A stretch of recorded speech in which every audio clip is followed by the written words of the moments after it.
नमस्ते दोस्तों। चलो आज सोचते हैं कि पैसे का असली मतलब क्या होता है। आज हम इसी सीधी सादी लेकिन बहुत गहरी बात को समझेंगे। कभी कभी ऐसा महसूस होता है ना कि अच्छी सैलरी तो है पर फिर भी जिंदगी में एक बोझ सा है, एक भारीपन सा लगता है। आइए मिलकर इस पहेली को सुलझाते हैं। पता है, हम में से कई लोग ना अनजाने में एक जाने पहचाने से जाल में फंस जाते हैं। ये कुछ ऐसा है जैसे हम एक ट्रेडमिल पर दौड़ रहे हों जो कभी रुकता ही नहीं। हम अक्सर क्या सोचते हैं कि ज्यादा चीजें खरीदने से खुशी मिलेगी या लाइफस्टाइल अच्छा करने से सब ठीक हो जाएगा। पर होता क्या है, अरे जैसे जैसे हमारी आमदनी बढ़ती है ना, हमारे खर्चे भी उसी रॉकेट की स्पीड से बढ़ जाते हैं और हम आजाद होने के बजाय उस पहिए में और भी ज्यादा फंसते चले जाते हैं। इसे ऐसे समझिए जैसे एक प्यारा सा पक्षी है और वो एक सोने के पिंजरे में है। उसके पास सब कुछ है, अच्छा खाना, सुरक्षा, पर एक सबसे जरूरी चीज नहीं है, उड़ने की आजादी। बस यही याद रखना है कि बहुत सारी चीजों का होना आजाद और खुश होने जैसा बिल्कुल नहीं है। लेकिन घबराने की कोई बात नहीं है, क्योंकि पैसे के बारे में सोचने का एक बहुत ही अच्छा, एक नया तरीका भी है। चलिए उसे जानते हैं। देखिए, यहां दो तरह की सोच है। पुरानी सोच कहती है पैसा मतलब खूब सारा ऐशो आराम, पर नई सोच क्या कहती है? पैसा मतलब आजादी। पुरानी सोच में लक्ष्य एक अमीर जिंदगी है, पर नई सोच में लक्ष्य है एक आजाद जिंदगी। और सबसे जरूरी बात, नई सोच हमें अपनी जिंदगी का मालिक बनाती है, गुलाम नहीं। जैसे हम अपनी जिंदगी की बस के ड्राइवर खुद बन जाते हैं। तो ये आजादी, ये फ्रीडम आखिर है क्या चीज? इसका मतलब बहुत ही सीधा साधा है।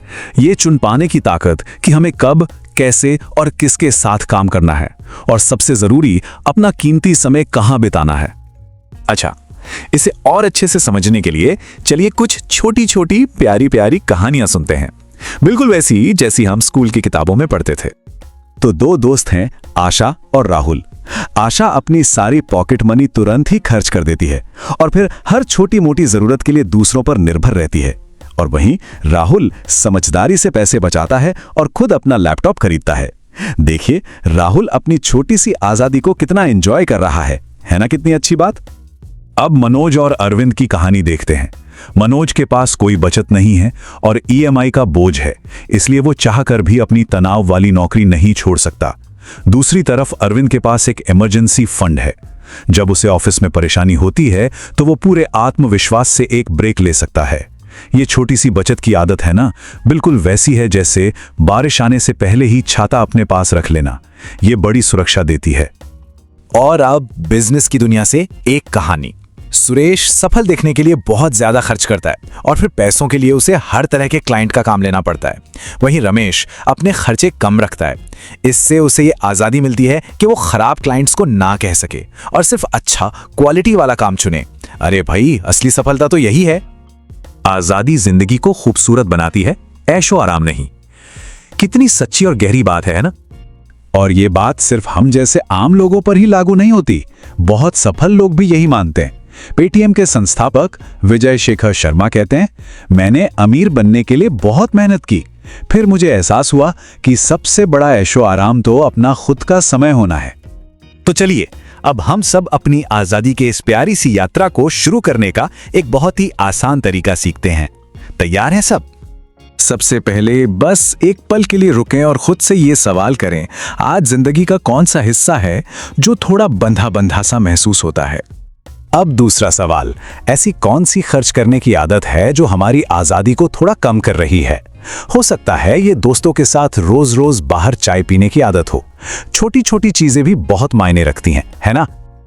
और आखिर में ये सोचें, इस महीने अपनी आजादी को थोड़ा सा बढ़ाने के लिए कौन सा एक छोटा सा नन्हा सा कदम उठाया जा सकता है। याद रखिए, एक छोटा सा कदम भी बहुत बड़ा फर्क ला सकता है। और ये रहा वो छोटा सा कदम, एक फ्रीडम फंड बनाएं। बस एक अलग फंड शुरू करें और हर महीने उसमें थोड़ी सी रकम डालते जाएं, चाहे 500 रुपए क्यों ना हो। आप देखेंगे कि धीरे धीरे अपने अंदर वो कंट्रोल वाली फीलिंग कैसे बढ़ती है। तो असली लक्ष्य क्या है? चलिए इस आखिरी और सबसे जरूरी बात को समझते हैं। हमेशा ये बात याद रखनी है कि असली दौलत इस बात से मापी जाती है कि हमारा अपने समय पर कितना नियंत्रण है। तो चलिए इन बातों को हर रोज खुद को याद दिलाएं। मैं एक आज़ाद जिंदगी बना रहा हूं। मेरा समय मेरा है और मेरे फैसले मेरे हैं।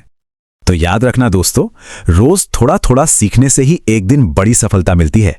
मुस्कुराते रहिए,